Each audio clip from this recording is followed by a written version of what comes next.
Picture this. You stumble out of bed, bleary-eyed, desperate for that first cup of coffee. You take a sip and suddenly reality bends.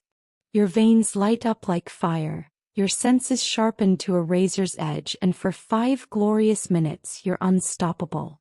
Maybe you can fly, maybe you can read minds, maybe your body moves faster than bullets. The world explodes into possibility.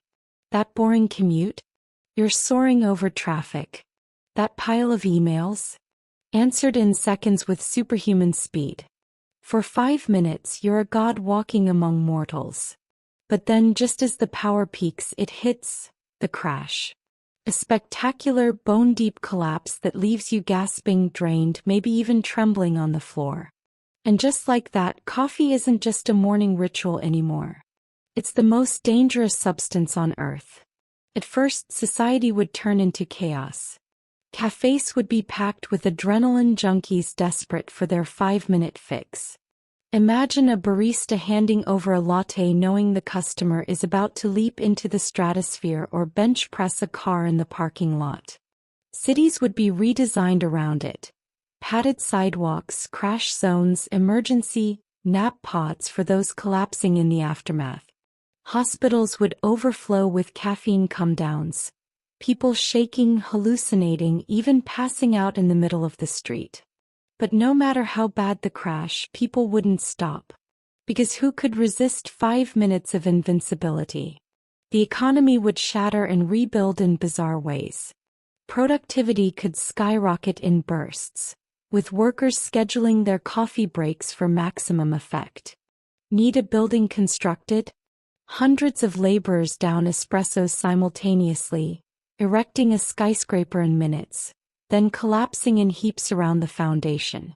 Sports would be unrecognizable, athletes slamming shots of espresso before breaking every world record in history, only to crumple mid-race.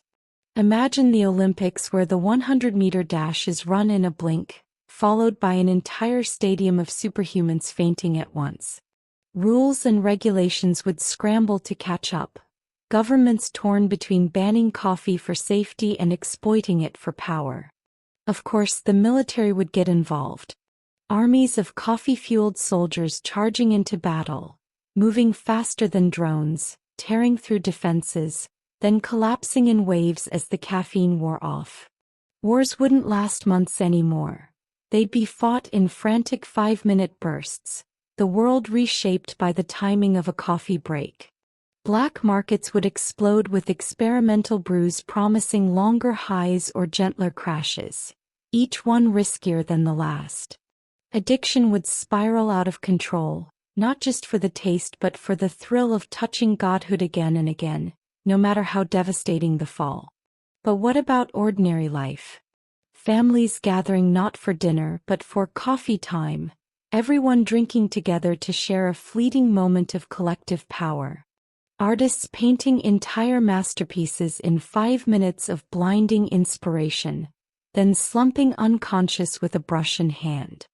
Lovers meeting not over candlelight but over cappuccinos, burning brighter than ever for 5 minutes before both collapse, laughing through the exhaustion. Life itself would begin to pulse in cycles.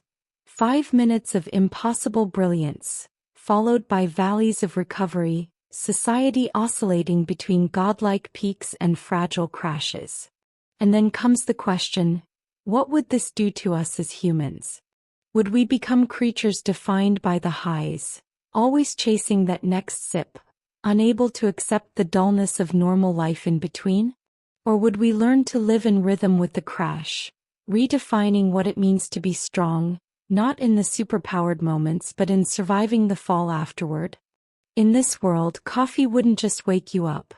It would make you extraordinary, briefly, dangerously, beautifully, and then remind you with brutal force that no matter how high you fly, every sip ends the same way, in the crash.